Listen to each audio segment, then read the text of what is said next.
So where you can use these apps? So this app can be used in smartphones, iPad, tablets, and computers. So here are the real life examples or case study about ABC Maps. So case study 1, kindergarten reading improvement in US. So ano siya is in US siya. Ang kindergarten teacher integrated ABC Maps for 15 minutes daily during the learning centers. So over 10 weeks, so kanang sa teacher is nakita niya ang improvement no sa kanang sa young learners nga after niya lagi magamit niya nga app. Strawberry readers shown noticeable improvement in letters recognition and phonics awareness compared sa peers using traditional worksheets. So nakita sa teacher nga kanang naagit siya kanang tabang sa mga learners mas na-improve ang ilang learning. And next is for case study 2, rural preschool. So kani siya is sa Philippines din siya. A preschool with limited access to learning materials use ABC Mouse on tablets provided by an NGO. So teachers supported higher engagement in storytelling and vocabulary building activities, especially for children who had limited exposure to books at home. So katong mga kani siya is katong mga school nga kanang limited lang ang ilang materials is nag-use ang teachers sa ABC Mouse kaya sa ABC Mouse because dili lang siya ingon nga sa literacy lang.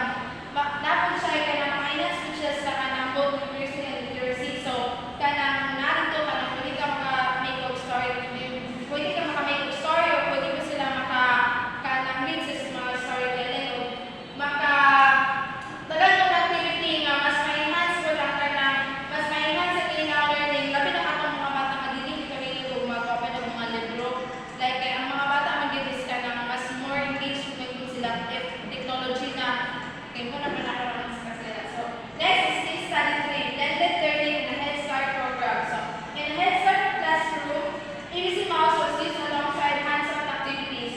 Teachers observed that children who engaged with ABC Mouse math games were more confident when transitioning to physical manipulative. So mo na kung ingon no nga mas ang mga bata is mas more gid sila nga kanang eager nga mutuon if technology na ginagamit ko no. So kanang dili ka fun as a teacher is mas nakita din nga ang mga bata is mas eager din sila nga mo-learn sa especially sa math kay naa mo dito sa kanang sa ABC Mouse kay is kanang ay dagat activities nga sa math games like dagat sila mga mapilian nga kung sa ilang gusto nga kanang himuon nga kuan lang siya focus lang siya sa math kaya whereas sa kanang sa kuan na gyud sa importante na gyud sa kanang mga content lang so dili ka sila kay ilang mga attention ginanan sa mga sagot-sagulan lang. And for the next one is Asa mo ni siya aking mobile na ginagamit assuming na teacher ko. So, naka-download ako sa app. So, mo ni siya app, ABC Mouse.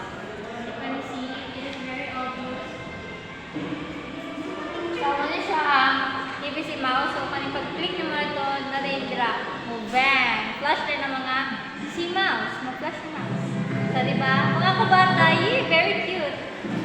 So, there are mga flash ng mga difference ng mga kaning activities na pwede ma-explore sa imuhang bata.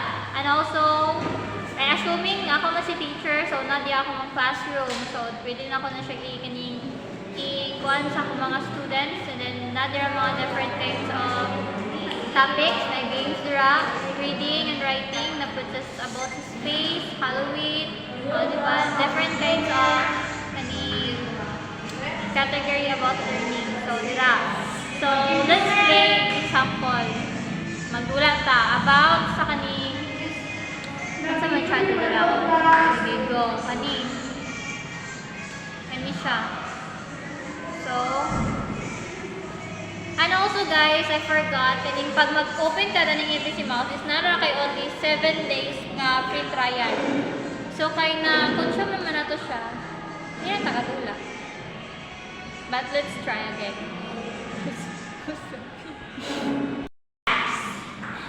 so now let us proceed to challenges. So the first one is screen time concerns. So excessive use may contribute to overexposure to digital devices. So kani siya, ang screen time concerns is very important din siya sa digital learners. Sabi nga if mo gamit sila ng apps. So dapat mag-limit po maglimita na to sila kung pila na ka hours ang ating paggamit sa ila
devices or sa mga cellphone or may any kind of devices kayo na magamit. So by that, imbis na si mouse lang ilang magamit nga app, so daghan rin kayo na app lang ma-explore. Tungkol kayo sige sila click, sila click sa mga bata. So the fourth one is subscription cost. So ongoing fees may be challenge for schools with limited budget. So kanito siya is may bayad, labi na sa ABC Mouse. Naman po offline pero limited na siya. Dili pa siya sa online na nakay pambayad doon, gani na gusto nimo i-try ng mga games. So that pan malimit yun ang yung subscription cost. So usap na siya ka-challenges sa ABC Mouse. And then the fifth one is limited social interaction. So while educational, it may use opportunities for peer collaboration if overused. So kanina po siya sa limited social interaction. Di ba, kabantay na sa una lang ito kayo ang pinaatong live sa una sa kanong ng mga bata. Kaya sa una, wala kayo tayo mga cellphone or hindi kayo ng devices na ma-use na to. So karon kayo sila kayo, control naman kayo na naman sa ilahan mismo ang kanang mga devices or mga apps na maka-open sila. So pero that's the time na hindi na kasi sila makipag-socialize sa lahat tao, hindi na kasi sila makapag-socialize sa mga peer and also sa mga friends or hindi kind na nakasurround sa ilang mga tao. Kaya itong mode, hindi na sila babalik sa kanang cellphone. So, and the sixth one is learning dependency. So some children may become reliant on digital activities, finding it harder to transition to non-digital learning tasks. So kanina po siya, kailangan naman kayo sila mga after practice na kasi sila mga learning, wala na kayo non-digital learning tasks. So kanina is, mag-gusto silang adapt kay naanad na sila mag-adapt sila always sa online learning lang, mag-adapt sila sa online ng mga apps para maka-learn sila. So if ever na i-adapt mo sila sa non-digital learning, so galusot sila, hindi ka sila makafocus. So kaya sila, dependent na kayo sila dali na online learning or the online apps. So Janelle will be discussed about benefits. So before I present this, ako yung remind ko nga si ABC Mouse, ma-app man or website, need siya subscription, ma-iPhone man or ma-Android. So kung sa app siya, you have at least 7 days na magamit din siya, and then mag-subscribe din siya. So here, today, next is benefits. So first is interactive learning. So provides engaging game-based lessons that covers reading, math, science, or keeping young learners motivated. So si ABC Mouse will provide siya mga kanang games na like connected yun sa like lessons sa kindergarten, preschools, or sa reading, math, science, or keeping young learners motivated. So the second one is individualized pacing. So this individualized pacing, ang mga bata na they can cover their own level. Yes, they can cover their own level, and then we allow the teachers na allowing teachers to differentiate the instructions. And next is multi-sensory approach. They is involved with visual, audio, interactive activities para ma-cater different learning styles ng mga bata.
children. It helps children build strong